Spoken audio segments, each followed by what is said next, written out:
أعوذ بالله من الشيطان الرجيم بسم الله الرحمن الرحيم আসসালামু আলাইকুম ওয়া রাহমাতুল্লাহি ওয়া বারাকাতুহু।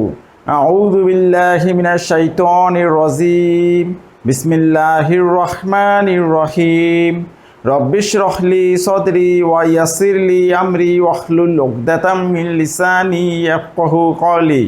রব্বি জিদনি ইলমা, রব্বি জিদনি ইলমা।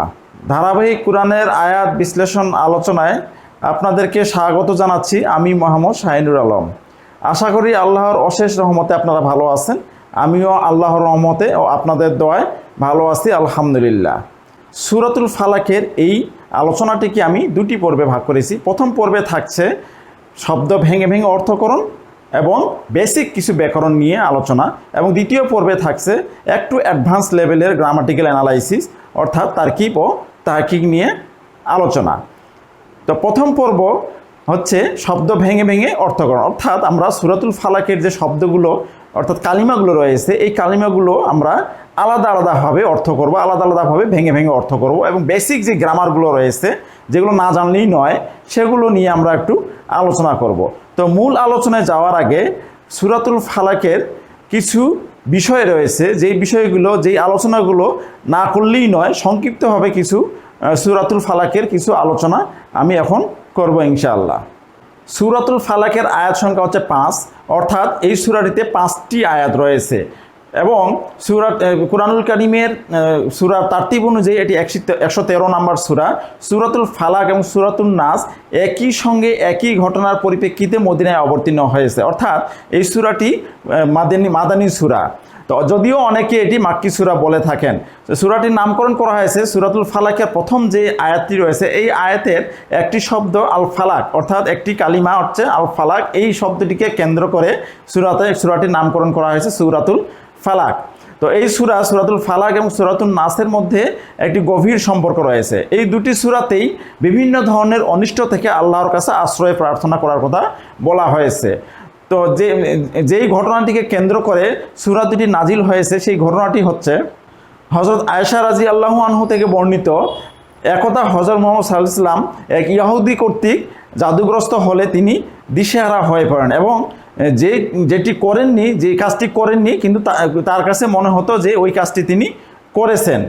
তো একদিন হযরত মুহাম্মদ সাল্লাল্লাহু আলাইহি ওয়াসাল্লাম আয়েশা রাদিয়াল্লাহু আনহাকে বললেন যে আমার রোগটি আমি পেয়ে গেছি। তো আয়েশা রাদিয়াল্লাহু আনহা বললেন যে রোগটি কী? তিনি বললেন যে আমার স্বপ্নে দুই ব্যক্তি আসলো, একজন আমার শিয়রে বসলেন এবং আরেকজন আমার পায়ের নিকট বসলেন। একজন আরেকজনকে প্রশ্ন করলেন যে একে কি করা হয়েছে? তো আরেকজন বললেন যে তাকে জাদুগ্রস্ত করা হয়েছে। তো প্রশ্ন করা হলো যে কে জাদু করেছেন? উত্তরে বলা হলো যে আসাম ইবনে লাবিদ জাদু করেছেন, অর্থাৎ তিনি একজন ইয়াহুদি ব্যক্তি। তো বলা হলো কিসে জাদু করা হয়েছে? উত্তর বলা হলো যে একটি চিরুনিতে জাদু করা হয়েছে। তারপরে প্রশ্ন করা হলো যে কোথায় জাদু করা হয়েছে? বলা হলো যে একটি খেজুরের আবরণীতে আবদ্ধ করে জরওয়ান নামক কূপের নিচে পাথর দিয়ে চাপা দিয়ে রাখা হয়েছে। তো হযরত মুহাম্মদ সাল্লাল্লাহু আলাইহি ওয়াসাল্লাম পরে তিনি সেই কূপের কাছে যান এবং সেই কূপ থেকে ওই চিরুনিটি বের করে নিয়ে আসেন, এবং তাৎক্ষণিক তখন সূরাতুন নাস এবং সূরাতুল ফালাক অবতীর্ণ হয়, এবং এই সূরাটি 11টি, এই দুটি সূরাটিতে মোট 11টি আয়াত রয়েছে, এবং যেই চিরুনিতে জাদু করা হয়েছিল সেখানে 11টি গিরা রয়েছিল। তো প্রতিটি গিরাতে এই একটি করে আয়াত পড়ে হযরত সাল্লাল্লাহু আলাইহি ওয়াসাল্লাম ফু দিয়েছিলেন এবং একটি করে গিরা খুলে দিয়েছিলেন। তারপর 11টি গিরা খুলে ফেলা হলে পরবর্তীতে হযরত মুহাম্মদ সাল্লাল্লাহু আলাইহি ওয়াসাল্লাম সুস্থ হয়ে যান। তো আমাদেরকেও তেমনিভাবে এই সূরা দুটি আমরা যখন বিপদ আপদে পড়ব বা বিভিন্ন ধরনের অনিষ্ট থেকে আমরা আল্লাহর কাছে যখন আশ্রয় চাইব, এই সূরা দুইটি দ্বারা আমরা আল্লাহর কাছে আশ্রয় প্রার্থনা করব। তো এই সূরাটির কিছু ফজিলত রয়েছে। এই ফজিলতগুলো আমরা তাফসিরের গ্রন্থগুলো যদি আমরা খুলি তাহলে দেখা যাবে যে এই সূরা দুটির অনেক ফজিলত রয়েছে। হযরত মুহাম্মদ সাল্লাল্লাহু আলাইহি ওয়াসাল্লাম রাতে শোয়ার পূর্বে সূরা ফালাক, সূরা নাস এবং সূরাতুল ইখলাস 3বার করে পড়ে তিনি সারা শরীর মসেহ করতেন, তারপরে তিনি ঘুমোতে যেতেন। বিভিন্ন ধরনের বিপদ আপদ এবং অসুস্থতাতেও হযরত মুহাম্মদ সাল্লাল্লাহু আলাইহি সাল্লাম এই সূরা দুটির উপরে আমল করতেন। তো আমরা এখন সূরাতুল ফালাকের মূল আলোচনায় চলে যাব। প্রথম পর্বের যে মূল আলোচনাটি রয়েছে সেই মূল আলোচনায় চলে যাব ইনশাআল্লাহ। সূরাতুল ফালাকের প্রথম যে আয়াত সেটি হচ্ছে কুল আউযু বিরাব্বিল ফালাক। তো আমরা একটু দেখে নিই যে সূরাতুল ফালাকে কোন কোন বিষয়ের উপর, কোন কোন অনিষ্টতা থেকে আল্লাহর কাছে আশ্রয় প্রার্থনা করার কথা বলা হয়েছে। প্রথম যে অনিষ্টতা থেকে আশ্রয় প্রার্থনা করার কথা বলা হয়েছে সেটি হচ্ছে সৃষ্টিকুলের যাবতীয় অনিষ্টতা ও ক্ষতি থেকে। বিভিন্ন ধরনের সৃষ্টিকুল যেগুলো রয়েছে, বিভিন্ন ধরনের পশু পাখি, বিষাক্ত পশু পাখি বা হিংস্র পশু পাখি, এগুলোর অনিষ্টতা থেকে ও ক্ষতি থেকে আল্লাহর কাছে আশ্রয় প্রার্থনা করার কথা বলা হয়েছে। এরপরে বলা হচ্ছে যে এরপরে যেটা অনিষ্টতা থেকে আল্লাহর কাছে আশ্রয় প্রার্থনা করার কথা বলা হয়েছে সেটি হচ্ছে যে অন্ধকার রাতের অনিষ্টতা ও ক্ষতি থেকে। অর্থাৎ অন্ধকার রাতে বিভিন্ন ধরনের অনিষ্টতা বা ক্ষতি হতে পারে। তো সেগুলো হতে পারে যে চোর ডাকাত বা ক্ষতিকর জিন, বিভিন্ন ধরনের অনিষ্টতা থেকে এবং ক্ষতি থেকে আল্লাহর কাছে আশ্রয় প্রার্থনা করার কথা বলা হয়েছে। এরপরে 3 নম্বরে যে অনিষ্টতা আশ্রয় প্রার্থনা করার কথা বলা হয়েছে সেটি হচ্ছে যে ওই সমস্ত জাদুকারিনী যারা গ্রন্থিসমূহে ঝাড়ফুঁক দিয়ে জাদু করে। অর্থাৎ যে জাদুকারিনীগুলো গ্রন্থিসমূহে ঝাড়ফুঁক দিয়ে অর্থাৎ জাদু করে, যারা জাদু করে সেই জাদুর অনিষ্টতা থেকে, ক্ষতি থেকে আল্লাহর কাছে আশ্রয় প্রার্থনা করার কথা বলা হয়েছে। এরপরে বলা হচ্ছে যে হিংসুকের অনিষ্টতা থেকে। অনেকেই অনেক কিছু দেখে হিংসা করে, সেই হিংসা বা সেই হিংসুকের অনিষ্টতা থেকে আল্লাহর কাছে আশ্রয় প্রার্থনা করার কথা বলা হয়েছে। আয়াতটিতে প্রথম যে কালিমাটি রয়েছে, যে শব্দটি রয়েছে সেটি হচ্ছে কুল। এই কুল শব্দটি হচ্ছে একটি ক্রিয়াবাচক শব্দ। তো আমরা জানি যে আরবি ভাষায় মোট ক্রিয়া হচ্ছে 3টি, অনেকে অবশ্য 4টি বলে থাকেন। তো 3টি, সেগুলো কি কি? আল ফেইলুল মাদি অর্থাৎ অতীতকালের ক্রিয়া, আল ফেইলুল মুদারি অর্থাৎ বর্তমানকাল বা ভবিষ্যৎকালের ক্রিয়া, আরেকটা হচ্ছে আল ফেইলুল আমর অর্থাৎ আদেশবাচক ক্রিয়া, আরেকটি রয়েছে সেটি হচ্ছে আল ফেইলুল নাহি অর্থাৎ নিষেধবাচক ক্রিয়া। তো এই আরবি ক্রিয়াগুলো গঠিত হয় মূলত যে ক্রিয়ামূল রয়েছে, অর্থাৎ আরবিতে বলা হয় মাজদার, ইংরেজিতে ভার্বাল নাউন বলে। এই ভার্বাল নাউন বা ক্রিয়ামূল থেকে আরবি ক্রিয়া গঠিত হয়। তো প্রথম যে ক্রিয়াটি গঠিত হয়, এই ক্রিয়ামূল থেকে প্রথম যে ক্রিয়াটি গঠিত হয় সেটি হচ্ছে অতীতকালের নাম পুরুষ একবচন এবং পুরুষবাচক যে ক্রিয়াটি, সেই ক্রিয়াটি প্রথমে গঠিত হয়। পরবর্তীতে ওই ক্রিয়া থেকে পরবর্তী যে ক্রিয়াগুলো রয়েছে সেই ক্রিয়াগুলো রূপান্তরিত হয়। তো আমরা এখানে দেখতেছি যে প্রথম যে ক্রিয়াটি রয়েছে এটি একটি ক্রিয়াবাচক শব্দ, অর্থাৎ এটি একটি ক্রিয়া কুল, অর্থাৎ এর অর্থ হচ্ছে বলো। তো এটি আল ফেইলুল আমর অর্থাৎ আদেশবাচক ক্রিয়ার মধ্যে পড়ে। এই ক্রিয়াটি আদেশবাচক ক্রিয়ার মধ্যে পড়ে, অর্থাৎ আল্লাহ সুবহানাহু ওয়া তাআলা আদেশ করতেছেন, হযরত মুহাম্মদ সাল্লাল্লাহু আলাইহি ওয়াসাল্লামকে আদেশ করতেছেন, বলতেছেন যে কুল বলো। তো এই শব্দটির যে ক্রিয়ামূল রয়েছে, এই ক্রিয়াটির যে ক্রিয়ামূল রয়েছে সেটি হচ্ছে আল কওলু, সেটি হচ্ছে আল কওলু, অর্থাৎ এর অর্থ হচ্ছে বলা। এই আল কওলু হচ্ছে ক্রিয়ামূল বা মাজদার, ইংরেজিতে ভার্বাল নাউন। এই ক্রিয়ামূল থেকে গঠিত হচ্ছে কওলা। কওলা অর্থ হচ্ছে সে বলল, কওলা শব্দের অর্থ হচ্ছে সে বলল। এই ক্রিয়াটি রয়েছে অতীতকাল নাম পুরুষ একবচন এবং পুরুষবাচক ফরম্যাটে রয়েছে। পরবর্তী যে ক্রিয়াগুলো আছে, পরের যে ক্রিয়াগুলো, প্রতিটি ক্রিয়া আরবি ভাষায় যে ক্রিয়াগুলো রয়েছে আল ফেইলুল মাদি, আল ফেইলুল মুদারি, এগুলো প্রতিটি কিন্তু 14টি করে গঠন রয়েছে। প্রতিটি ক্রিয়ারই 14টি করে গঠন রয়েছে। তো এই ক্রিয়া থেকেই মূলত পরবর্তী যে গঠনগুলো রয়েছে এই গঠনগুলো রূপান্তরিত হয়ে আসে। তাহলে আমরা বুঝলাম যে ক্রিয়ামূল থেকে, আরবি ভাষায় ক্রিয়ামূল থেকে মূলত যে ক্রিয়াগুলো গঠিত হয়। তবে যে ক্রিয়াটি প্রথমে গঠিত হয় সেটি হচ্ছে অতীতকাল নাম পুরুষ একবচন এবং পুরুষবাচক হিসেবে থাকে। পরবর্তীতে যে ক্রিয়াগুলো রয়েছে এগুলো ওই ক্রিয়াটি থেকে, ওই ক্রিয়া যে গঠনটি গঠিত হয়েছে সেই ক্রিয়া থেকে পরবর্তীতে রূপান্তরিত হয়। তাহলে এই কুল শব্দটি হচ্ছে ফেইলুল আল ফেইলুল আমর, অর্থাৎ আদেশবাচক ক্রিয়া। এই কুল শব্দটি এই কলা শব্দ থেকে পরবর্তীতে বিভিন্ন ধাপে রূপান্তরিত হয়েছে। তো এটা কিভাবে রূপান্তরিত হয়েছে এটি আমরা আগামী পর্বে অর্থাৎ দ্বিতীয় পর্বে আমরা এটি নিয়ে আলোচনা করব। এখানে এটি নিয়ে আলোচনা করলে এটি আসলে অনেক ডিপ আলোচনা হয়ে যাবে। তা আমরা চেয়েছি যে প্রথম পর্বটা সাধারণদের জন্য, অর্থাৎ যারা আরবি ব্যাকরণ একটু কম বুঝেন তাদের জন্য আমরা এটি আয়োজন করেছি, যে কারণে এখানে ডিপ আলোচনা আর করব না। এখানে শুধু আমরা জেনে রাখি যে ক্রিয়ামূল আল কওলু থেকে কওলা ক্রিয়াটি গঠিত হয়েছে, যেটি অতীতকাল নাম পুরুষ একবচন পুরুষবাচক, এবং এই কওলা শব্দ থেকে আল ফেইলুল আমর অর্থাৎ আদেশবাচক ক্রিয়া পুল শব্দটি গঠিত হয়েছে। এর অর্থ হচ্ছে বলো। এরপরে রয়েছে আউযু, এরপরে রয়েছে আউযু। তো এটিও আসলে ক্রিয়াবাচক শব্দ, এটিও ক্রিয়াবাচক শব্দ এবং এটি হচ্ছে বর্তমানকালের ক্রিয়া, অর্থাৎ আল ফেইলুল মুদারিয়ে।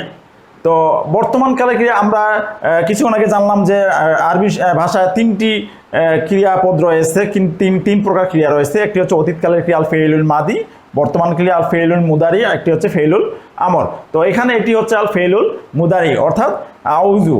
তো আরেকটি বিষয় যেটা আমরা কিছুক্ষণ আগে জানলাম যে ফেইলগুলো গঠিত হয় হচ্ছে ক্রিয়ামূল থেকে গঠিত হয় হচ্ছে অতীতকাল নাম পুরুষ একবচন পুরুষবাচক শব্দটি গঠিত হয়। তো এই আউযু এই শব্দটি এই ক্রিয়াটি গঠিত হয়েছে আল আউযু শব্দ থেকে, ক্রিয়ামূল থেকে এই ক্রিয়াটি রূপান্তরিত হয়েছে। তো এটি হচ্ছে একটি ক্রিয়ামূল ভার্বাল নাউন। আল আউযু হচ্ছে ভার্বাল নাউন, এর অর্থ হচ্ছে আশ্রয় চাওয়া, এর অর্থ হচ্ছে আশ্রয় চাওয়া বা আশ্রয় গ্রহণ করা, আশ্রয় চাওয়া বা আশ্রয় গ্রহণ করা। তো এই ক্রিয়ামূল থেকেই, এই ভার্বাল নাউন থেকেই গঠিত হচ্ছে আযা। আযা এর অর্থ হচ্ছে আমি, এর অর্থ হচ্ছে সে আশ্রয় চাইল, সে আশ্রয় চাইল বা সে আশ্রয় গ্রহণ করলো। তো এটি হচ্ছে অতীতকালের নাম পুরুষ একবচন এবং পুরুষবাচক শব্দ, অর্থাৎ আল আউযু হচ্ছে ক্রিয়ামূল, এবং এই ক্রিয়ামূল থেকে অতীতকালের নাম পুরুষ একবচন এবং পুরুষবাচক শব্দ ক্রিয়াটি হচ্ছে আযা। আযা অর্থ হচ্ছে সে আশ্রয় চাইল বা সে আশ্রয় গ্রহণ করলো। এই ক্রিয়া থেকেই পরবর্তী যে ক্রিয়াগুলো রয়েছে সেই ক্রিয়াগুলো রূপান্তর হয়ে আসে। তো এখানে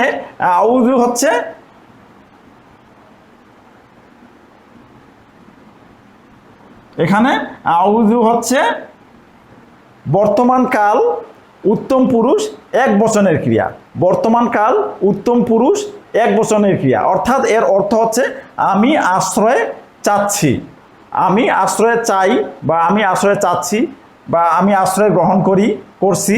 তো এর অর্থ হচ্ছে এটা।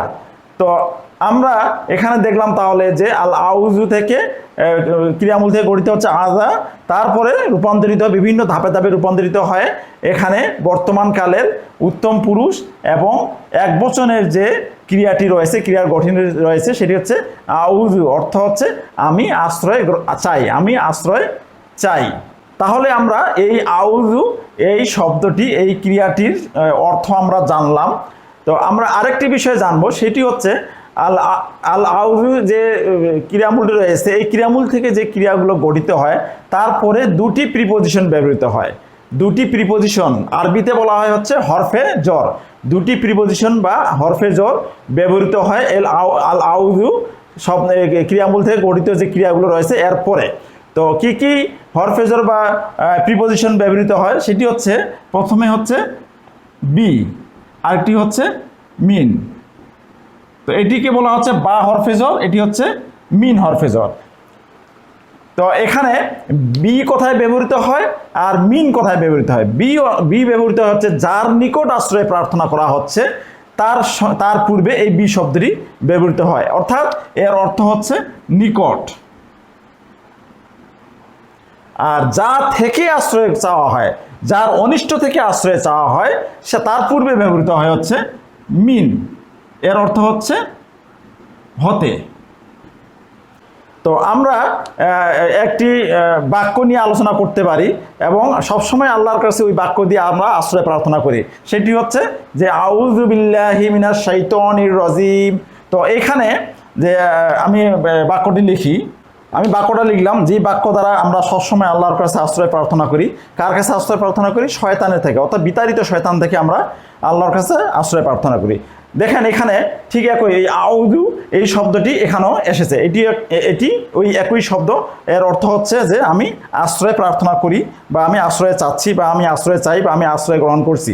এরপরে দেখেন যে একটি বি ব্যবহৃত হয়েছে এবং একটি মিন ব্যবহৃত হয়েছে। এই দুটি হচ্ছে প্রিপোজিশন, আরবি থেকে হরফে জর বলে। অর্থাৎ যার নিকট আশ্রয় প্রার্থনা করা হচ্ছে তার পূর্বে বি, এবং যা থেকে আশ্রয় প্রার্থনা করা হচ্ছে অর্থাৎ যার অনিষ্ট থেকে আশ্রয় প্রার্থনা করা হচ্ছে তার পূর্বে হচ্ছে মিন।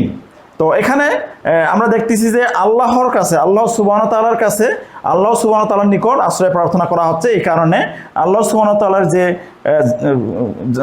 যে সত্তাবাচক নাম রয়েছে তার পূর্বে বি শব্দটি ব্যবহৃত হয়েছে।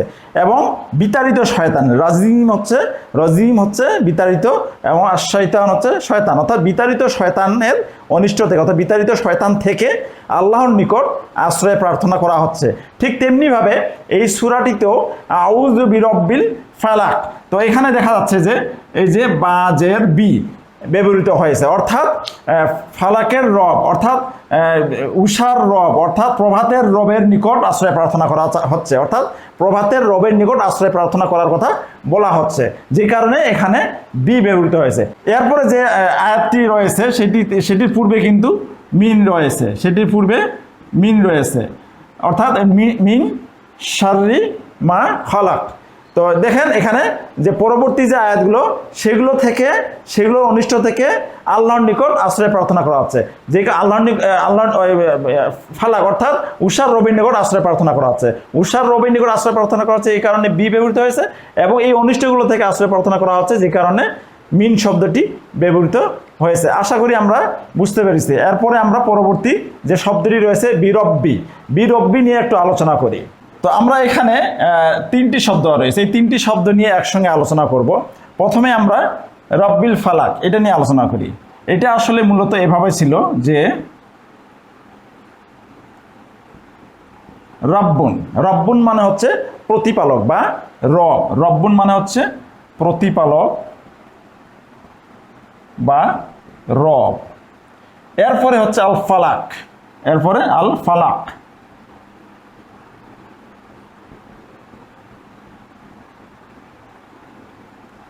এর অর্থ হচ্ছে প্রভাত বা উষা, প্রভাত বা উষা। তো এখানে দেখা যাচ্ছে যে বিরব্বিল ফালাক। তো আমরা যদি এই শব্দ দুটি একসঙ্গে জুড়ে দিই তাহলে শব্দটি এরকম হবে,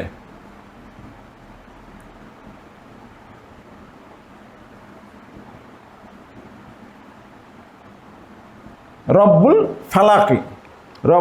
ফালাকি, এইভাবে হবে। এই শব্দ যুগলকে আরবি ভাষায় বলা হচ্ছে মুরাক্কাবে ইদফি। তো এটি হচ্ছে যে প্রথমে যে শব্দটি আসলে এটিকে বলা হচ্ছে মুদফ, এরপরে এটিকে বলা হয় মুদফ ইলাইহি। অর্থাৎ ইংরেজিতে যে প্রসেসর এবং প্রসেস যে বিষয়টি রয়েছে ঠিক তেমনি সেটি। যেমন আমি যদি এখানে লিখি যে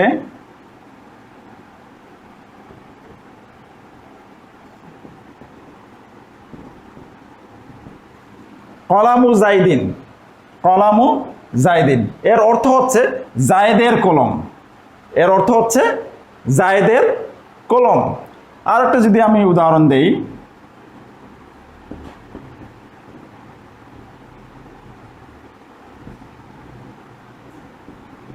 বাইতু খালিদিন, অর্থাৎ খালিদের বাড়ি, বাইতু খালিদিন, খালিদের বাড়ি। এই শব্দটি মূলত ছিল বাইতুন।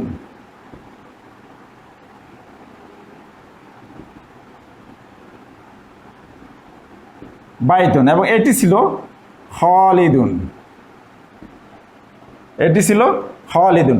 যখন শব্দ দুটিকে একসঙ্গে নিয়ে আসা হলো তখন, অর্থাৎ যৌগিক করা হলো, শব্দটি একসঙ্গে নিয়ে আসে যৌগিক করা হলো, তখন এই শব্দটি প্রথমে যে শব্দটি আসলো বাইতুন, এই বাইতুনের এই ডবল পেশ, অর্থাৎ দুই পেশ উঠে গিয়ে এক পেশ হবে। এবং এইখানে যে খালিদুন ছিল, এই খালিদুন দুই পেশ উঠে গিয়ে দুই জের হবে।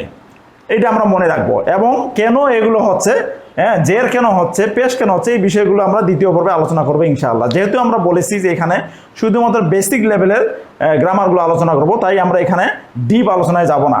তো বাইতু খালিদিন, এখানে প্রথমে যে শব্দটি ব্যবহৃত হচ্ছে সেটি হচ্ছে এক পেশ হবে, আর পরে যে শব্দটি ব্যবহৃত হচ্ছে সেটি দুই জের হবে। এটা আমরা মনে রাখবো।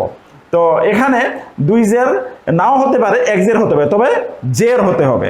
যেমন আলিফলাম যুক্ত শব্দগুলো কিন্তু এক পেশ এক জের এবং এক জবর হয়।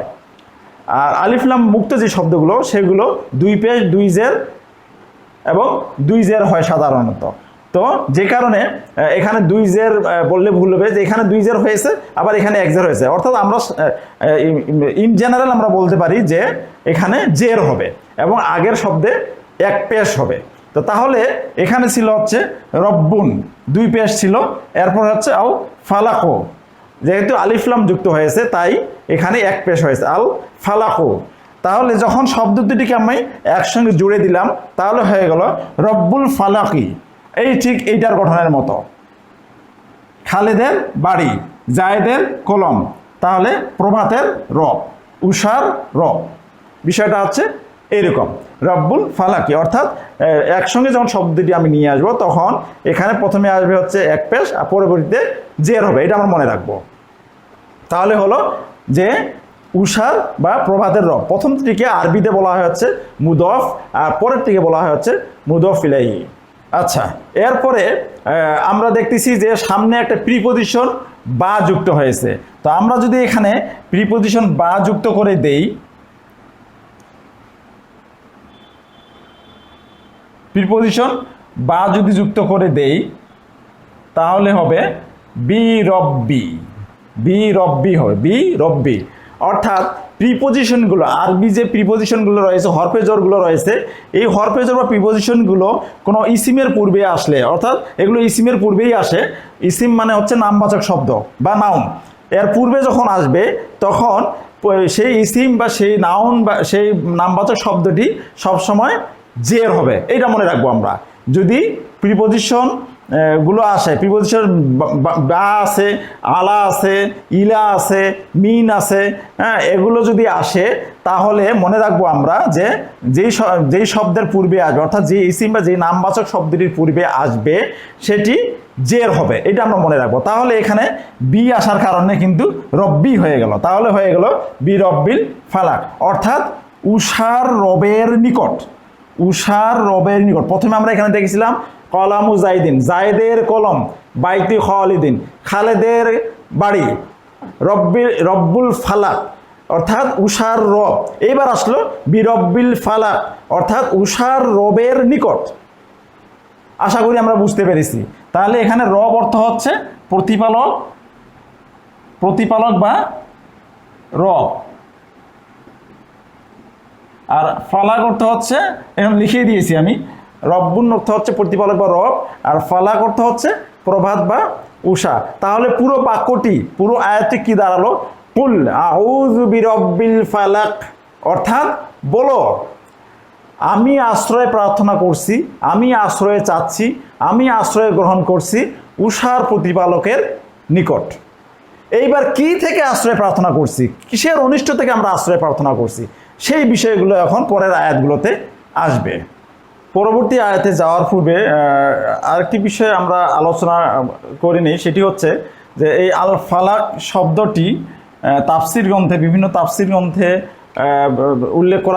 উল্লেখ রয়েছে যে বিভিন্ন আলেমগণ এর অর্থ বিভিন্ন রকম করেছেন।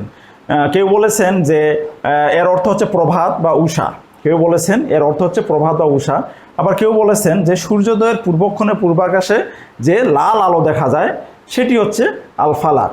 আবার অনেকে বলেছেন যে দজকের একটি কয়েদখানাকে বলা হচ্ছে আল ফালাক। আবার অনেকে বলেছেন যে দজকের ভিতরে ঢাকনা দেওয়া একটি কূপ ফালাক হচ্ছে দোজখের ভিতরে ঢাকনা দেওয়া একটি কূপ। আর কেউ কেউ বলেছেন যে এই ফালাক হচ্ছে দোজখের ভিতরে একটি গৃহ। তো আমরা তাফসির গ্রন্থগুলো খুললে আমরা দেখব যে এই ফালাক শব্দটি বিভিন্ন আলেমগণ বা বিভিন্ন তাফসিরকারগণ বিভিন্ন রকম অর্থ করেছেন। তবে সর্বাধিক গ্রহণযোগ্য যেই অর্থ সেটি হচ্ছে প্রভাত। এর অর্থ হচ্ছে প্রভাত বা উষা। দ্বিতীয় আয়াতটি হচ্ছে মিং শাররি মা খালাক, অর্থাৎ তিনি যা সৃষ্টি করেছেন তার অনিষ্ট থেকে। এখন এখানে আমরা দেখতেছি যে আয়াতের পূর্বে মিন শব্দটি এসেছে। মিন, আমি কিছুক্ষণ আগে বললাম মিন শব্দটি কি। মিন শব্দটি হচ্ছে একটি প্রিপজিশন, আরবিতে একে বলে হরফে জর। যার নিকট, অর্থাৎ যার নিকট না, দুঃখিত, যে বস্তু বা যে বিষয়ের অনিষ্ট থেকে আশ্রয় চাওয়া হচ্ছে তার পূর্বে মিন শব্দটি আসে, মিন প্রিপজিশনটি আসে। তো আমরা এখানে দেখতেছি যে বলা হচ্ছে যে যা তিনি সৃষ্টি করেছেন তার অনিষ্ট থেকে, আশ্রয় প্রার্থনা করছে, যা তিনি সৃষ্টি করেছেন তার অনিষ্ট থেকে আশ্রয় প্রার্থনা করা হচ্ছে। তাহলে এখানে মিন হচ্ছে হতে। এরপর হচ্ছে শাররি, মূলত শব্দটি ছিল শাররুন, শাররুন, মূলত শব্দটি ছিল শাররুন। তো এখানে শাররুন শব্দটি এর অর্থ হচ্ছে অনিষ্ট, অকল্যাণ, ক্ষতি। এর অর্থ হচ্ছে অনিষ্ট, অকল্যাণ, ক্ষতি। আরবিতে একে যে প্রকারগুলো, কালিমার যে প্রকারগুলো রয়েছে, কালিমা সাধারণত 3 প্রকার আরবিতে, অর্থাৎ শব্দ 3 প্রকার। একটি হচ্ছে ইসিম, একটি হচ্ছে ফেইল, একটি হচ্ছে হরফ। তো ইসিম হচ্ছে নামবাচক শব্দ, ফেইল হচ্ছে ক্রিয়াবাচক শব্দ, আর হরফ হচ্ছে অব্যয়। তো এখানে শাররুন হচ্ছে ইসিম, অর্থাৎ নামবাচক শব্দ বা নাউন। এর অর্থ হচ্ছে অকল্যাণ, অনিষ্ট এবং ক্ষতি। তো পূর্বে যেহেতু মিন ব্যবহৃত হয়েছে সে কারণে এটা জের হয়েছে। আমি কিছুক্ষণ আগে বলেছিলাম যে পূর্বে মিন থাকলে পরের শব্দটি, পরের ইসিমটি জের যুক্ত হয়, যে কারণে এটি জের হয়েছে। তো এক জের কেন হয়েছে? এখানে তো মূলত শব্দটি ছিল শাররুন, তাহলে তো শাররিন হওয়ার কথা ছিল। এক জের কেন হলো, শাররি কেন হইলো? তো আমরা এটি শাররি কেন হলো এই আলোচনাটি আমরা দ্বিতীয় পর্বে যাব, কারণ এটা একটু ডিপ আলোচনা, যে কারণে এখানে আলোচনা করলে অনেকেই বিষয়টি তালগোল পেঁচিয়ে ফেলবেন, যে কারণে এখানে আমি এটি আর বলছি না যে এক জের কেন হইলো। তো আমরা এটা দ্বিতীয় পর্বে আলোচনা করবো ইনশাল্লাহ। তো যারা এই বিষয়টি জানতে চান তারা দ্বিতীয় পর্বটিতে দেখবেন। তো এখানে আমি যেটি বলতেছি সেটি হচ্ছে যে শাররুন ছিল শব্দটি, মূলত এর অর্থ হচ্ছে অনিষ্ট, অকল্যাণ এবং ক্ষতি অথবা ক্ষতি। তো পূর্বে মিন শব্দটি আসার কারণে এটি জের যুক্ত হয়েছে। তাহলে মিন শাররি, অর্থাৎ অনিষ্ট থেকে। অনিষ্ট থেকে, কার অনিষ্ট থেকে? মা খালাক, তিনি যা সৃষ্টি করেছেন তার অনিষ্ট থেকে। তাহলে এখানে একটি মা শব্দ এসেছে। এই মা শব্দটি এখানে হচ্ছে রিলেটিভ প্রনাউন। আমরা যে রিলেটিভ প্রনাউনগুলো পড়েছি, ইংরেজিতে যে রিলেটিভ প্রনাউনগুলো পড়েছি, হু, হোয়াট, ঠিক তেমনি এই মা কিন্তু হচ্ছে একটি রিলেটিভ প্রনাউন। আরবিতে একে বলা হয় ইসমুল মাউসুলা, আরবিতে একে বলা হয় ইসমুল মাউসুলা, আর ইংরেজিতে এটি হচ্ছে রিলেটিভ প্রনাউন। তো এর অর্থ হচ্ছে যা কিছু, অর্থাৎ হোয়াট। আমরা বলি না যে সে যা করেছে, যা অর্থাৎ হোয়াট। হোয়াটের অর্থ এসেছে এখানে। হোয়াট হচ্ছে কি না, হোয়াট হচ্ছে যা, অর্থাৎ যেটি রিলেটিভ প্রনাউন হিসেবে ব্যবহৃত হয়, এটি হচ্ছে মা এখানে, অর্থাৎ যা কিছু। এরপরে আছে খলাক, এরপরে খলাকা। খলাকা হচ্ছে এখানে ক্রিয়া, অর্থাৎ এটি হচ্ছে একটি ফেইল। আরবিতে এটি হচ্ছে একটি ফেইল, অর্থাৎ ক্রিয়াবাচক শব্দ। তো আমরা কিছুদিন আগেই আমরা আলোচনা করেছি যে আরবি ক্রিয়াগুলো একটি ক্রিয়ামূল থেকে গঠিত হয়। আরবি ক্রিয়াগুলো প্রথম যে ক্রিয়াটি, মূল যে ক্রিয়াটি, সেই ক্রিয়াটি গঠিত হয় ক্রিয়ামূল থেকে, এবং মূল যে ক্রিয়াটি, সেই মূল ক্রিয়াটি থাকে হচ্ছে অতীতকাল, নাম পুরুষ, একবচন এবং পুরুষবাচক গঠনে থাকে। তাহলে এর ক্রিয়ামূলটা আমাদেরকে বের করতে হবে। এর ক্রিয়ামূল হচ্ছে আল খলকু,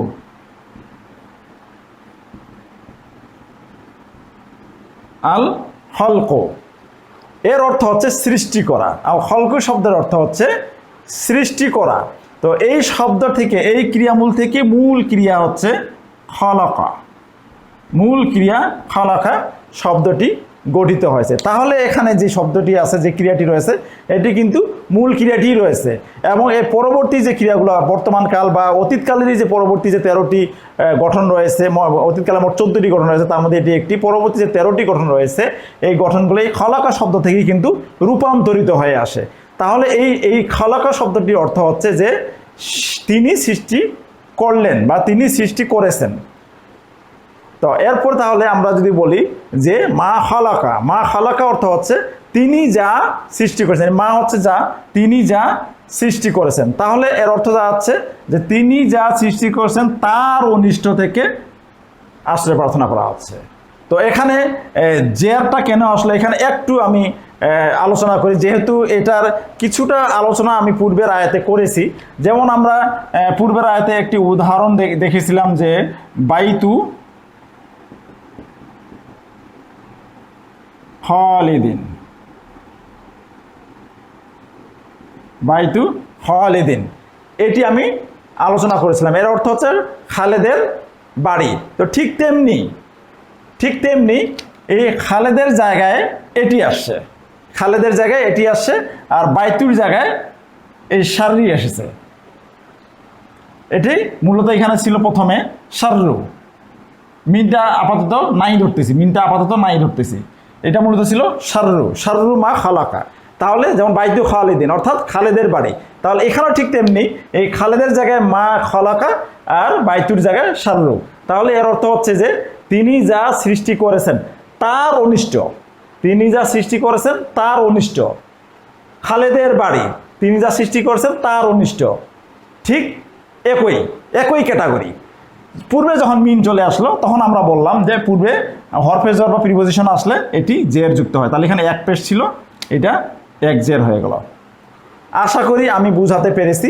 তো এর ডিটেলস যে গভীর যে বিষয়গুলো রয়েছে, যে ব্যাকরণিক আলোচনাগুলো রয়েছে, ইনশাআল্লাহ আমি এটি দ্বিতীয় পর্বে আলোচনা করব।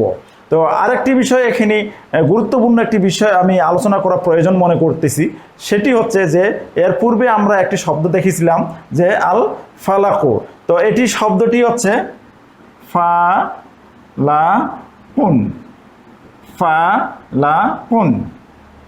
অর্থাৎ প্রভাত বা উষা। সাধারণত ইসিমগুলো শেষে তানবিন হয়, অর্থাৎ দুই পেশ হয় বা দুই জের বা দুই জব হয়। অন্যান্য হয় তানবিন যে হতে হবে এমন নয়, অন্যান্য হয়, তবে সাধারণত দুই পেশ হয়। দুই পেশ হলে আমরা বলবো যে এটি ইসিম বা নামবাচক শব্দ। তো এই শব্দটির পূর্বে যখন আলিফ লাম যুক্ত হয়, এই শব্দটির পূর্বে ইসিমগুলোর পূর্বে যখন আলিফ লাম যুক্ত হয় তখন কিন্তু এই দুই পেশ বা দুই জবর বা দুই জের যাই থাক এটি উঠে যায়, অর্থাৎ তানবিন উঠে যায়, হরকত হয়। অর্থাৎ দুই জের দুই পেশ দুই জের থাকলে এক পেশ এক জের এক জবর হয়ে যাবে। এটা আমরা মনে রাখবো। আলিফ লাম যখন যুক্ত হবে কোনো ইসিমের পূর্বে, ইসিম সাধারণত তানবিন থাকে, তানবিন যখন আলিফ লাম যুক্ত হয় তখন সেই তানবিন উঠে গিয়ে হরকত হয়, অর্থাৎ এক পেশ এক জবর এক জের হয়। এই আলিফ লাম যুক্ত হওয়ার কারণ হচ্ছে এই শব্দটিকে নির্দিষ্ট করে দেওয়া। আমরা ইংরেজিতে বা বাংলাতে পড়েছি যে নির্দিষ্ট শব্দ অনির্দিষ্ট শব্দ, অর্থাৎ ডেফিনিট নাউন আর হচ্ছে ইনডেফিনিট নাউন। তো ঠিক তেমনি এখানে আরবিতে হচ্ছে মারিফা আর একটা হচ্ছে নাকিরা। মারিফা হচ্ছে নির্দিষ্ট আর নাকিরা হচ্ছে অনির্দিষ্ট। তো এখানে আলিফ লাম যুক্ত করে একে নির্দিষ্ট করা আছে। নির্দিষ্ট করার আরও কিছু পদ্ধতি রয়েছে, তোর মধ্যে একটি পদ্ধতি হচ্ছে শব্দের পূর্বে আলিফ লাম যুক্ত হওয়া। আলিফ লাম যুক্ত হলে এটি কিন্তু নির্দিষ্ট হয়ে গেল। আরবিতে এটিকে বলা হচ্ছে মারিফা, ইংরেজিতে বলা হচ্ছে ডেফিনিট। তো তাহলে আমরা এই বিষয়গুলো জানলাম। তাই এখানে আয়াতটির অর্থ হচ্ছে তিনি যা সৃষ্টি করেছেন তার অনিষ্ট থেকে, মিন মানে থেকে। তো আমরা তৃতীয় আয়াতে চলে যাই। তৃতীয় নম্বর আয়াতটি হচ্ছে ওয়ামিন শাররি গাসিকিন ইযা ওয়াকাব, ওয়ামিন শাররি গাসিকিন ইযা ওয়াকাব। তো এখানে প্রথমে যেটি রয়েছে ওয়াও জবর ওয়া, এটি হচ্ছে এটিকে বলা হচ্ছে হরফে আত, অর্থাৎ সংযোজক অব্যয়, অর্থাৎ কনজাংশন। এর অর্থ হচ্ছে এবং, তার মানে পূর্বে একটি অনিষ্টর কথা বলা হয়েছে, এবার আরেকটি অনিষ্টর কথা বলা হচ্ছে। এই কারণে এখানে এবং শব্দ দ্বারা পূর্বের সেন্টেন্সটিকে বা পূর্বের বাক্যটিকে যুক্ত করা হয়েছে। এই কারণে এটিকে বলা হচ্ছে সংযোজক অব্যয় বা ইংরেজিতে কনজাংশন, এবং আরবিতে বলা হয় হচ্ছে হরফে আত। এরপর হচ্ছে মিন। আমরা কিছুক্ষণ আগে জানলাম যে যা হতে আশ্রয় প্রার্থনা করা হয় তার পুরো মিন শব্দটি আসে। মিন হচ্ছে এখানে প্রিপোজিশন বা হরফে জর, এবং মিনের পরে যে শব্দটি আসে সেই শব্দটি হচ্ছে জের যুক্ত হয়। তো এই কারণে শারীরিক জের যুক্ত হয়েছে। শারীরিক নিয়েও আমরা আলোচনা করেছি, যে কারণে এগুলো আর আলোচনা করলাম না। এরপরে যেটি শব্দ এসেছে সেটি হচ্ছে গসিকিন, গসিকিন। তাহলে এই শব্দটি আমরা এখন দেখব যে এই শব্দটির মূল ক্রিয়ামূল কি ছিল। ক্রিয়ামূলটা হচ্ছে এই শব্দটি মূলত ইসিম, তবে ক্রিয়ামূল থেকেই কিন্তু এই ইসিমটি গঠিত হয়েছে। এই যে ইসিমটি রয়েছে অর্থাৎ নামবাচক, এটি কিন্তু একটি নামবাচক শব্দ, ক্রিয়া না, তারপরও এই শব্দটি কিন্তু ক্রিয়ামূল থেকে গঠিত হয়েছে। তো আমরা ব্যাকরণ, আরবি ব্যাকরণগুলো যদি পড়ি তাহলে আমরা দেখব যে ক্রিয়ামূল থেকে কি কি শব্দ, কোন কোন শব্দগুলো রূপান্তরিত হয় বা কোন কোন শব্দগুলো গঠিত হয় পরবর্তী রূপান্তরিত হয়, এগুলো আমরা জানতে পারবো আরবি ব্যাকরণগুলো পড়লে। তো এখানে গসিকিন হচ্ছে রূপান্তরিত হয়ে আসছে ক্রিয়ামূল থেকে। এর ক্রিয়ামূল হচ্ছে আল গসাকু, আল গসাকু। তাহলে এর অর্থ হচ্ছে অন্ধকার হওয়া বা রাত হওয়া। ক্রিয়ামূল আল গসাকু হচ্ছে অন্ধকার হওয়া বা রাত হওয়া। এই ক্রিয়ামূল থেকে যে মূল ক্রিয়াটি গঠিত হয়েছে সেটি হচ্ছে গসাকা। এই ক্রিয়ামূল থেকে যে মূল ক্রিয়া গঠিত হয়েছে সেটি হচ্ছে গসাকা। তো এটি আছে হচ্ছে, আমরা বলেছিলাম যে ক্রিয়ামূল থেকে যে মূল ক্রিয়াটি গঠিত হয় সেটি মূলত থাকে হচ্ছে অতীতকাল নাম পুরুষ একবচন এবং পুরুষবাচক শব্দ থাকে, ঠিক তেমনি সেটিও রয়েছে। তো এই শব্দ থেকে রূপান্তরিত হয়েছে এই মূল ক্রিয়াটি থেকে পরবর্তী ক্রিয়াগুলো বা কিছু ইসিম রয়েছে, এগুলো রূপান্তরিত হয়ে আসছে। তো এটি কর্তা বিশেষ্য, এই মূল ক্রিয়াটির কর্তা বিশেষ্য হচ্ছে গসিকুন। কর্তা বিশেষ্য মানে হচ্ছে যে কি বলে, কর্তা বিশেষ্য অর্থ হচ্ছে যে বিশেষ্যটি দ্বারা যে বিশেষ্যটি কাজ করে, অর্থাৎ যে বিশেষ্যটি যে কাজ করে সেটি হচ্ছে কর্তা। তো এখানে কর্তা বিশেষ্য হচ্ছে গসিকুন। কর্তা বিশেষ্যের আরবিতে বলা হচ্ছে ইসমুল ফাইল, ইসমুল ফাইল। কর্তা বিশেষ্যের আরবি হচ্ছে ইসমুল ফাইল। তো এই ইসমুল ফাইলের গঠন হচ্ছে গসিকুন। এর অর্থ হচ্ছে অন্ধকার বা রাত। তো এর অর্থ কি? এর অর্থ আমরা দেখতেছি যে অন্ধকার বা রাত। সর্বজন গৃহীত যেটি মত সেটি হচ্ছে অন্ধকার বা রাত। তবে অনেকেই এই গসিকুন এই শব্দটিকে অনেকেই অনেকভাবে অর্থ করেছেন। তাফসির গ্রন্থগুলো খুললে আমরা দেখব যে অনেকেই অনেক ধরনের অর্থ করেছেন। প্রথমত অনেকেই বলেছেন যে এই গসিকুন হচ্ছে চন্দ্রগ্রহণজনিত অন্ধকারাচ্ছন্ন রাত, অর্থাৎ চন্দ্রগ্রহণ হলে যে অন্ধকারটি হয় সেই অন্ধকারাচ্ছন্ন রাতটিকেই বলা হচ্ছে গসিকুন। অর্থাৎ ওই অন্ধকারাচ্ছন্ন রাতে কিন্তু অনেক ধরনের বিপদ আপদ আসতে পারে, অনেক ধরনের বিপদ আপদ আসতে পারে। সেই বিপদ আপদ থেকেই কিন্তু আল্লাহ সুবহানাহু ওয়া তাআলা আমাদেরকে আশ্রয় প্রার্থনা করার জন্য বলতেছেন।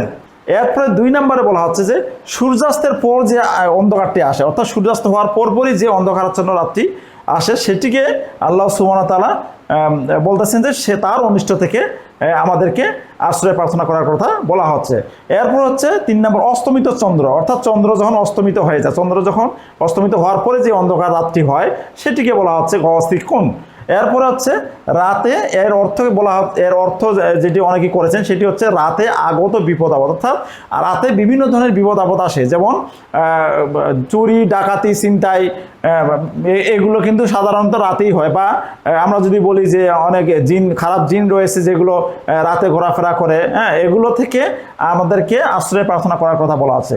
তো এই 4টির যে মূল অর্থ সেটি কিন্তু একটাই, সেটা হচ্ছে যে অন্ধকারের বিপদ বা রাতের বিপদ, এটি হচ্ছে মূল বিষয়। তো আমরা তাহলে এখানে দেখলাম যে গসিকিন। এখন এখানে জের কেন এসেছে? ঠিক আগের মতোই, আগের যে বিষয়গুলো ছিল ঠিক সেরকমই এখানে জের হওয়ার কারণটা আছে ঠিক সেটাই। আরও বিস্তারিত আমরা দ্বিতীয় পর্বে আলোচনা করব ইনশাআল্লাহ। এরপরে রয়েছে ইজা ওয়াকাব।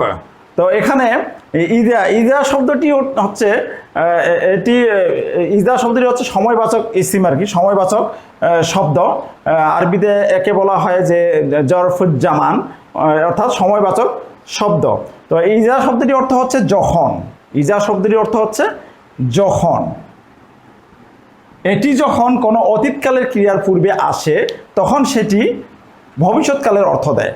এটি যখন এই ইজা শব্দটি যখন অতীতকালের কোনো ক্রিয়ার পূর্বে আসে তখন সেই অতীতকালের ক্রিয়াটি মূলত ছিল অতীতকালের অর্থ, কিন্তু ইজা আসার কারণে সেটি ভবিষ্যৎকালের অর্থ দিবে।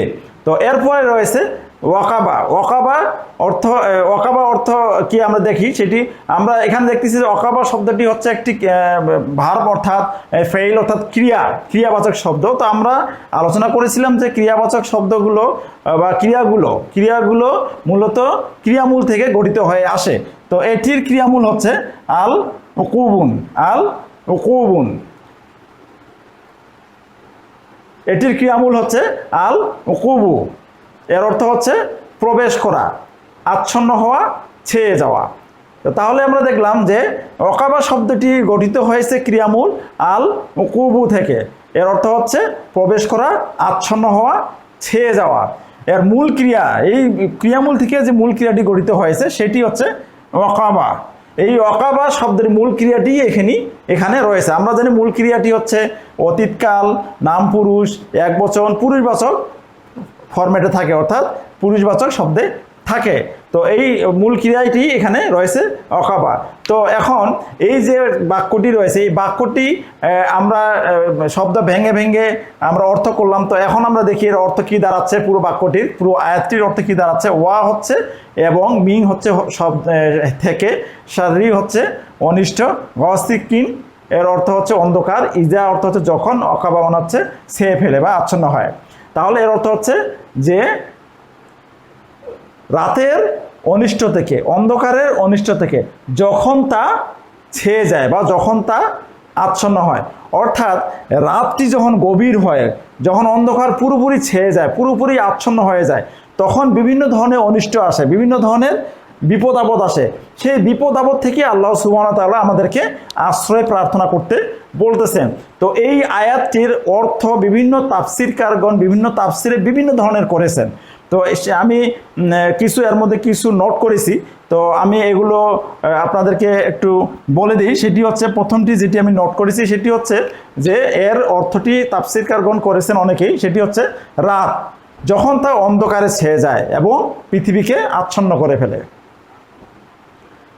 আমরা যে গভীর রাত বলি ঠিক সেটা, যে রাত যখন তা অন্ধকারে ছেয়ে যায় এবং পৃথিবীকে আচ্ছন্ন করে ফেলে, কোথাও কোনো আলোর দেখা নেই, অন্ধকারে ছেয়ে ফেলেছে, ঠিক সেই সময়কার যে অনিষ্টগুলো আসে সেগুলো থেকে আল্লাহ সুবহানাহু ওয়া তাআলা আমাদেরকে আশ্রয় প্রার্থনা করার কথা বলেছেন। 2 নাম্বার হচ্ছে এটিকে অন্ধকার কাকে বলা হচ্ছে, অন্ধকারটা হচ্ছে মূর্খতা পথভ্রষ্ট। মূর্খতা পথভ্রষ্টতাও কিন্তু এক প্রকার অন্ধকার। আল্লাহ সুবহানাহু ওয়া তাআলা এই তাফসীরকারগণ বলতেছেন যে আল্লাহ সুবহানাহু ওয়া তাআলা এর অর্থ এটি করেছেন, এই অর্থে বলেছেন এই আয়াতটি। তো বিভিন্ন তাফসীরকারগণ, কিছু তাফসীরগণ বলেছেন যে এর অর্থ হচ্ছে মূর্খতা ও পথভ্রষ্টতার অন্ধকার, অর্থাৎ মূর্খতা পথভ্রষ্টতাও কিন্তু এক প্রকার অন্ধকার। সেই অন্ধকারের কথা বলা হচ্ছে যে তার অনিষ্ট থেকে। এরপরে বলা হচ্ছে কুপ্রবৃত্তির অন্ধকার, অর্থাৎ আমাদের অনেক ধরনের কুপ্রবৃত্তি থেকে, আমাদের কুমন্ত্রণা থাকে, বিভিন্ন ধরনের খারাপ চিন্তা ভাবনা থাকে, সেটাও কিন্তু এক প্রকার অন্ধকার। সেই অন্ধকার থেকে, সেই অন্ধকারের অনিষ্ট থেকে আমাদেরকে আশ্রয় প্রার্থনা করার কথা বলা হচ্ছে।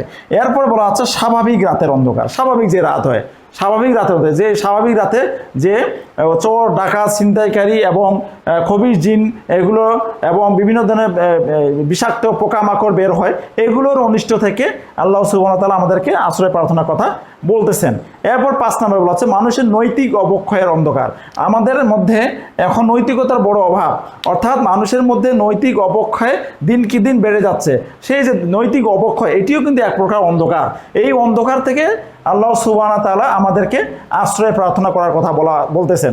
তাহলে মূল যে বিষয়টি দাঁড়ালো সেটি হচ্ছে অন্ধকার, অর্থাৎ যে অন্ধকার বা রাতের অনিষ্ট থেকে যখন তা ছেয়ে ফেলে, যখন তা আচ্ছন্ন করে ফেলে, অর্থাৎ এই অন্ধকারের যে টার্মগুলো বলা হচ্ছে, এই অন্ধকারের যে মিনিংটি করা হয়েছে, ঠিক আছে, তা কিন্তু আচ্ছন্ন করে ফেলে, অর্থাৎ আমাদেরকে ছেয়ে ফেলে, এই অন্ধকারগুলো আমাদেরকে আচ্ছন্ন করে ছেয়ে ফেলে, তার অনিষ্ট থেকে আমাদেরকে আশ্রয় প্রার্থনা করার কথা বলা হচ্ছে। তাহলে আমরা এই আয়াতটি আশা করি আমরা বুঝতে পেরেছি। আমরা পরবর্তীতে 4 নম্বর আয়াতে চলে যাই। এরপরে 4 নম্বর বাক্য, ওয়া মিন শাররিন নাফাসাতি ফিল উকদ। আচ্ছা, এখানে প্রথম যে শব্দটি বা কালিমাটি রয়েছে সেটি হচ্ছে আমরা পূর্বের আয়াতেও পেয়েছিলাম। সেটি হচ্ছে, এটি আরবিতে বলা হয় হরফে আতফ এবং বাংলাতে বলা হয় সংযোজক অব্যয় এবং ইংরেজিতে বলা হয় কনজাংশন, অর্থাৎ দুটি বাক্যে সংযোগ করে। এর অর্থ হচ্ছে এবং। এরপর হচ্ছে মিন নিয়ে আর আলোচনা করার প্রয়োজন মনে করছি না। এরপর সাদরি নিয়েও আলোচনা করার প্রয়োজন মনে করতেছি না। কেন জের হলো সেটাও আলোচনা করছি। এবং এরপরের শব্দ নাফাসাতি, এটার যে জের কেন হলো সেটা নিয়েও আমরা আলোচনা করেছি, এবং আলিফলাম কেন হচ্ছে সেটা নিয়েও আমরা আলোচনা করেছি। তো আমরা এখন দেখব এই নাফাসাতি এই শব্দটি কোথা থেকে এসেছে এবং এর অর্থ কী। আচ্ছা, এর ক্রিয়ামূল হচ্ছে আন্নাফসু। আন্নাফসু হচ্ছে এর ক্রিয়ামূল, অর্থাৎ ফু দেওয়া, হালকা থুতু ফেলা। এর অর্থ হচ্ছে ফু দেওয়া, হালকা থুতু ফেলা। তাহলে ক্রিয়ামূল আন্নাফসু হচ্ছে হালকা থুতু ফেলা বা ফু দেওয়া। এটা থেকে যে মূল ক্রিয়াটি গঠিত হয়েছে, অর্থাৎ অতীতকাল নাম পুরুষ একবচন পুরুষবাচক গঠনটি হচ্ছে মূল ক্রিয়া যেটি গঠিত হয়েছে, সেটি হচ্ছে নাফাসা। সেটি হচ্ছে নাফাসা। তো এর যে আধিক্যবাচক রূপ কোনটা, অর্থাৎ অধিক যেটা বোঝায়, অধিকতর, অধিক যেটা বোঝায় সেই শব্দটি হচ্ছে আধিক্যবাচক রূপ। অর্থাৎ এই আন্নাফসু সাধারণত ফু দেওয়া, হালকা থুতু পাওয়া, কিন্তু যখন অধিক বোঝায়, অধিক ফুৎকার, অধিক ফু দেওয়া, অধিক বেশি ফু দেওয়া, যখন আধিক্যবাচক রূপ অর্থাৎ অধিক বুঝাবে, তখন এর গঠনটি হবে নাফাসুন। নাফাসুন এর অর্থ হচ্ছে ফুৎকার দানকারী। ফুৎকার দানকারী অর্থাৎ যে ফু দেয়, মানে যে জাদু করে, হ্যাঁ, তাকে বলা হচ্ছে ফুৎকার দানকারী। আধিক্যবাচক রূপ আরবিতে একে বলা হয় হচ্ছে ইসমুল মুবালাগা। ইসমুল মুবালাগা। তো এটি আমরা মনে রাখবো যে মূল ক্রিয়া থেকে যে আধিক্যবাচক রূপটি গঠিত সেটি হচ্ছে নাফাসুন। এর অর্থ হচ্ছে ফুৎকার দানকারী। এর স্ত্রীবাচক যে গঠনটি রয়েছে, এই শব্দটির স্ত্রীবাচক যে গঠনটি রয়েছে সেটি হচ্ছে নাফাসাতুন। নাফাসাতুন এটি হচ্ছে স্ত্রীবাচক, অর্থাৎ ফুৎকার দানকারিণী। এর অর্থ হচ্ছে ফুৎকার দানকারিণী। এর বহুবচন হচ্ছে নাফাসাতুন। নাফাসাতুন অর্থাৎ ফুৎকার দানকারিণী গণ। তাহলে আমরা দেখেন এই নাফাসাতি এই শব্দটি কোন ধাপে ধাপে আসলো। প্রথমে ক্রিয়ামূল ছিল আন্নাফসু, এরপরে আছে মূল ক্রিয়া নাফাসা, এরপরে আছে আধিক্যবাচক রূপ অর্থাৎ অধিক বুঝাবে, অধিক ফুৎকার দানকারী, সেটি হচ্ছে নাফাসুন। এরপরে স্ত্রীবাচকের হচ্ছে নাফাসাতুন, এরপরে বহুবচন হচ্ছে নাফাসাতুন অর্থাৎ ফুৎকার দানকারিণী গণ। তাহলে এখানে বলা হচ্ছে যে ওয়ামিন শাররিন নাফাসাতি অর্থাৎ ফুৎকার দানকারিণী গণের অনিষ্ট থেকে, এবং ফুৎকার দানকারিণী গণের অনিষ্ট থেকে। এরপরে আসছে ফি। এই ফি শব্দটিও কিন্তু হরফে জ্বর। এই ফি শব্দটিও কিন্তু হরফে জ্বর অর্থাৎ প্রিপোজিশন। এর অর্থ হচ্ছে মধ্যে। এর অর্থ কি? মধ্যে। তো আমরা জানি যে প্রিপোজিশন বা হরফে জোরগুলোর পরে যে ইসিমটি বা নামবাচক শব্দটি আসে সেটি জের যুক্ত হয়। তাহলে এখানে দেখেন ফি আসার কারণে আল উকাদি হয়েছে, আল উকাদি এখানে জের যুক্ত হয়েছে। আর এখানে নাফাসাতি এর পূর্বে আলিফলাম যুক্ত হয়েছে, অর্থাৎ নির্দিষ্ট করা হয়েছে। আমরা আলিফলামের আলোচনা করেছি, আলিফলাম যুক্ত করে নির্দিষ্ট করা হয়। এরপরে রয়েছে আল উকাদি। আল উকাদি তো এর অর্থ কি আমরা দেখি। এই শব্দটি মূলত বহুবচন। আরবিতে একে বলা হয় জামউন। আরবিতে বহুবচনকে বলা হয় জামউন। তো এই শব্দটি মূলত হচ্ছে বহুবচন। এটি ছিল হচ্ছে উকাদুন। উকাদুন এর এক বচন হচ্ছে উকদাতুন। এর এক বচন হচ্ছে উকদাতুন অর্থাৎ এর অর্থ হচ্ছে গিরা, গিট এবং গ্রন্থি। এর অর্থ হচ্ছে গিরা, আমরা যে সুতা দিয়ে গিরা দিই, গিট দিই, এগুলো হচ্ছে এর অর্থ, অর্থাৎ গিরা, গিট, গ্রন্থি। তো এখানে জের কেন হয়েছে এবং এক জের কেন হয়েছে আমরা নিশ্চয়ই জানি। আমরা কিছুক্ষণ আগে আমরা আলোচনা করেছি যে এটি মূলত ছিল উকাদুন। এখানে আলিফলাম যুক্ত হয়ে গেছে উকাদু। আলিফলাম যুক্ত হয়ে গেছে আল উকাদু। পরবর্তীতে এই যে পূর্বে ফি হরফে জর আসার কারণে এটি এক পেশ থেকে এক জের হয়ে গেছে। তো তাহলে এই আল উকাদি শব্দটি দ্বারা, এই ইসিমটি দ্বারা যেটি উদ্দেশ্য অর্থাৎ এর যে অর্থটি, যে উদ্দেশ্য, এখানে মূলত এর যে উদ্দেশ্য, এর অর্থটি যে উদ্দেশ্য সেটি হচ্ছে যে এমন গিরা, সব ধরনের গিরার কথা কিন্তু এখানে বলা হয়নি। এমন গিরা যা জাদুকারিনীরা সুতায় মন্ত্র ফুঁকে ফু দিয়ে তা বন্ধ করে দেয়, সেই ধরনের গিরাগুলোর কথা এখানে বলা হচ্ছে। এর উদ্দেশ্য হচ্ছে সেটি। তাহলে আল উকাদি শব্দ হচ্ছে অর্থ হচ্ছে যে গিরাগুলো, গিটগুলো, গ্রন্থিগুলো, যেহেতু এটি বহুবচন আমরা এই জন্য গুলো সমূহ এগুলোকে অ্যাড করে দিলাম। আর এর এক বচন হচ্ছে উগদাতুন, এর অর্থ হচ্ছে এক বচন। তাহলে এই সেন্টেন্সটি বা এই আয়াতটির যে অর্থ দাঁড়ালো সেটি হচ্ছে ওয়া অর্থ হচ্ছে এবং, মিন অর্থ হচ্ছে হতে, শারীরিক অনিষ্ট, আর নাফাসাতি এর অর্থ হচ্ছে ফুৎকার দানকারিনী, আর ফি অর্থ হচ্ছে মধ্যে, উকাদি আল উকাদি অর্থ হচ্ছে গিরা বা গিট। তাহলে হচ্ছে এবং গিরাগুলোর মধ্যে ফুৎকার দানকারী নারীদের অনিষ্ট থেকে, গিরাগুলোর মধ্যে ফুৎকার দানকারিনী নারীদের অনিষ্ট থেকে। তাহলে যে ফুৎকার দানকারী, যারা ফুৎকার দেয় অর্থাৎ যারা জাদু করে, জাদুকারিনী, ফুৎকার দানকারিনী সবার ক্ষেত্রে এখানে বলা হচ্ছে উদ্দেশ্য সে সবাই তাদের থেকে, তারা যে জাদুগুলো করতেছে সেই জাদুর অনিষ্ট থেকে আল্লাহ সুবহানাহু ওয়া তাআলা তার নিকট আশ্রয় প্রার্থনা করার জন্য এই সূরাতুল ফালাকে বলেছেন। আমরা এরপরে পঞ্চম আয়াতে চলে যাই। সর্বশেষ আয়াত এবং ৫ নম্বর আয়াত আমরা চলে এসেছি। তো এই আয়াতে আল্লাহ সুবহানাহু ওয়া তাআলা কি বলেছেন তা আমরা দেখি। তো এখানে আল্লাহ সুবহানাহু ওয়া তাআলা বলেছেন ওয়া মিন শাররি হাসিদিন ইযা হাসাদ। তো এখানেও ঠিক আগের মতোই ওয়াও জবর ওয়া, এটি হচ্ছে হরফে আতফ এবং এর বাংলা হচ্ছে সংযোজক অপয়, আর ইংরেজিতে কনজাংশন, এর অর্থ হচ্ছে এবং, মিন হচ্ছে হতে, শাররি হচ্ছে অনিষ্ট। এরপরে যেটি শব্দ রয়েছে সেটা হচ্ছে হাসিদিন। তো এখানে হাসিদিন হচ্ছে মূলত হাসিদুন ছিল। তো দিন কেন হইল এটি আমরা পূর্বে আলোচনা করেছি। হ্যাঁ, শারীরিক কারণে হাসিদিন জের হয়েছে। তো আমরা এটা পূর্বে আলোচনা করেছি এবং আরও ডিটেলস বিস্তারিত আলোচনা আমরা ইনশাআল্লাহ পর্ব 2 করব। তো এখানে হাসিদুন মূলত ছিল হাসিদুন। তো এই শব্দটির ক্রিয়ামূল হচ্ছে আল হাসাদু হচ্ছে এর ক্রিয়ামূল। এর ক্রিয়ামূলের অর্থ হচ্ছে হিংসা করা বা ঈর্ষা করা। কারো ভালো দেখলে কেউ হিংসা করে, যে তারপরে কেউ যদি ভালো কোনো কিছু করে বা একটু উন্নতি করে তাহলে দেখা যাচ্ছে যে অনেকে হিংসা করে। এই যে হিংসা করাটাই হচ্ছে আল হাসাদু। তো এখানে ক্রিয়ামূল আল হাসাদু থেকে মূল ক্রিয়া গঠিত হয়েছে সেটি হচ্ছে হাসাদা, এটি হচ্ছে মূল ক্রিয়া। তো এই ক্রিয়াটি হচ্ছে অতীতকাল, নাম পুরুষ, এক বচন, পরিবাচক ফরম্যাটে রয়েছে এবং এর কর্তা বিশেষ্য অর্থাৎ ইসমুল ফাইল অর্থাৎ যে কাজটি করে, কর্তা বিশেষ্য হচ্ছে যে কাজটি করে সেটি হচ্ছে কর্তা বিশেষ্য। তো এর কর্তা বিশেষ্য হচ্ছে হাসিদুন। এই হাসাদা থেকে রূপান্তরিত হয়ে কর্তা বিশেষ্য এসেছে হাসিদুন। তো এখানে কর্তা বিশেষ্য আরবি হচ্ছে ইসমুল ফাইল, যার অর্থ হচ্ছে যে হিংসা করে বা হিংসুক। তাহলে এখানে হাসিদুন শব্দের অর্থ দাঁড়ালো হচ্ছে যে হিংসা করে বা হিংসুক। এই কর্তা বিশেষ্য যে রয়েছে, এই কর্তা বিশেষ্যের ফরম্যাট কিন্তু হচ্ছে ফাইলুন। যদিও এখানে আপনারা হয়তো বা বুঝবেন না বিষয়টা, তারপরও একটু আমি বলে দিই। সেটা হচ্ছে এর ফরম্যাটটা হচ্ছে কর্তা বিশেষ্য, প্রতিটা কর্তা বিশেষ্যের, প্রতিটা ঠিক না, কিছু কর্তা বিশেষ্যের ফরম্যাট হচ্ছে ফাইলুন। কিছু আমাদের যে আরবি ভাষায় যে ক্রিয়াগুলো রয়েছে এই ক্রিয়াগুলোর কিন্তু বিভিন্ন ভাগ রয়েছে, যেই ভাগগুলোকে বলা হয়েছে বাব। তো এইগুলো আমরা দ্বিতীয় পর্বে আলোচনা করব। বাব তো কিছু বাবের কর্তা বিশেষ হচ্ছে গঠন হচ্ছে ফাইলুন। দেখেন ঠিক তেমনি কিন্তু এই গঠন অনুযায়ী কিন্তু এই গঠন হয়েছে। যেমন এই যে মূল ক্রিয়া, এই মূল ক্রিয়া কিন্তু এইটা গঠন হচ্ছে ফাআলা। দেখেন হাসাদা,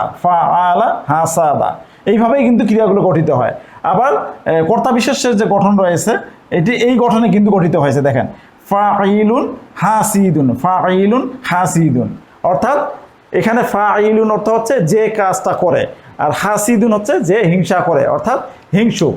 এরপরে যেটি রয়েছে সেটি হচ্ছে সময়বাচক শব্দ, অর্থাৎ আরবিতে বলা হয় একে জরফুজ্জামান অর্থাৎ হচ্ছে সময়বাচক শব্দ। তো এই ইজা শব্দের অর্থ হচ্ছে যখন, এবং এটি যদি কোনো অতীতকালের ক্রিয়ার পূর্বে আসে তাহলে অতীতকালের অর্থ না দিয়ে সেই অর্থটি ভবিষ্যৎকালের অর্থ দেয়। তো এরপরে হাসাদা, অতীতকালের একটি ক্রিয়া এসেছে, এই যে হাসাদা, এটি আর বিস্তারিত বললাম না। এর ক্রিয়ামূল আল হাসদু, মূল ক্রিয়া হচ্ছে হাসাদা। এটি মূল ক্রিয়া হিসেবেই রয়েছে, অর্থাৎ অতীতকাল নাম পুরুষ একবচন পুরুষবাচক ফরম্যাটে রয়েছে হাসাদা, অর্থাৎ সে হিংসা করলো। এর অর্থ মূলত হচ্ছে সে হিংসা করলো। তো তাহলে এর পুরো অর্থটা কি দাঁড়াচ্ছে? ওয়া হচ্ছে এবং, মিন হচ্ছে হতে, শারীর হচ্ছে অনিষ্ট, হাসিদিন হচ্ছে হিংসুক, আর ইজা হচ্ছে যখন, হাসাদা হচ্ছে যে সে হিংসা করে। সে হিংসা করলো, মূলত হচ্ছে করলো, কিন্তু ইজা আসার কারণে হবে হচ্ছে সে হিংসা করে। তাহলে এখানে অর্থ দাঁড়ালো যে হিংসুকের অনিষ্ট থেকে যখন সে হিংসা করে। এর কিন্তু হাসাদার মূল অর্থ হচ্ছে কিন্তু সে হিংসা করলো, কিন্তু ইজা আসার কারণে হয়ে গেল সে হিংসা করে। তাহলে এর আয়াতে অর্থ দাঁড়াচ্ছে এবং হিংসুকের অনিষ্ট থেকে, অর্থাৎ হিংসা যে করে তার অনিষ্ট থেকে যখন সে হিংসা করে। হিংসুকের অনিষ্ট থেকে যখন সে হিংসা করে, সেই অনিষ্ট থেকে আল্লাহ সুবহানাহু ওয়া তাআলা আমাদেরকে